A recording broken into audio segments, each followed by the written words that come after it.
হরে কৃষ্ণ।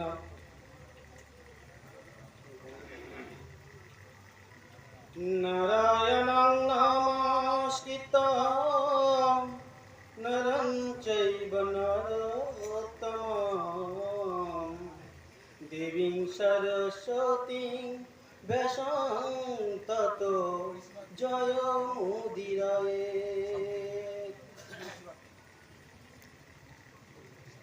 মহাভারত বন পর্ব থেকে উপস্থিতে বর্জ্য নির্মাণ ও ইন্দ্র কর্তৃক বজ্রাঘাতে বেত্রাসুর বধ। লোমশ বলেন, রাজা করো অবধান, বেত্রাসুরে যেই রূপে বধে মরুতান। অস্থি লয়ে দেবগণ করিল গমন, দেব শিল্পী স্থানে দিল করিতে গঠন। উগ্রসেন প্রকারে বর্জ্য করিয়া নির্মাণ, শীঘ্র গতি আনি দিল ইন্দ্র বিদ্যমান।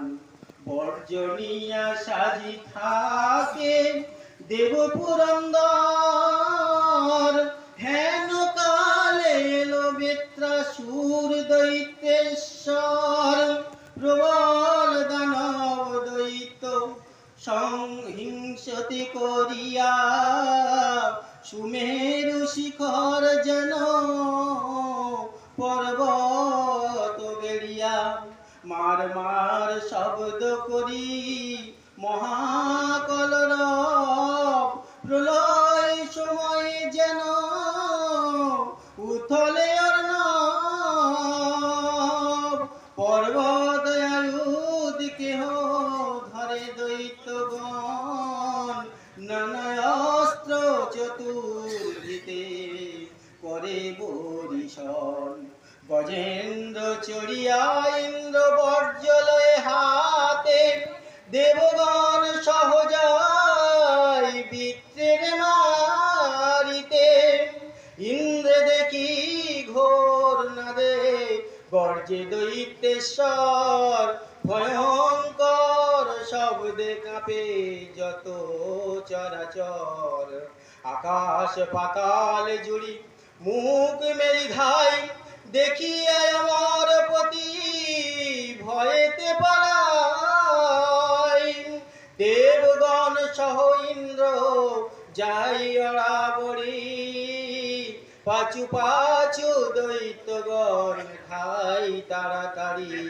কোথায় পাইব রক্ষা করিও অনুমান, বিষ্ণুর সাধনে গিয়া রাখে নিজ প্রাণ। ভয়ার্ত দেখিয়া আশ্বাসিয়া নারায়ণ, উপায় চিন্তেন দৈত্য নিধন কারণ।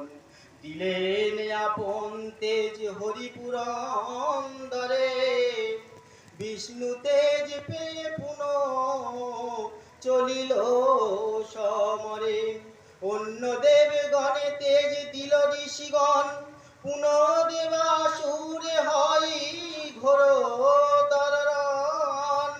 অনেক হইল যুদ্ধ লিখনে না যায়, বেত্রাসুরে বর্জ্য প্রহারিল দেবরাই। বর্জ্যের ভীষণ শব্দ দৈত্যের গর্জন, ত্রৈলোক্যের লোক যত হইল অচেতন।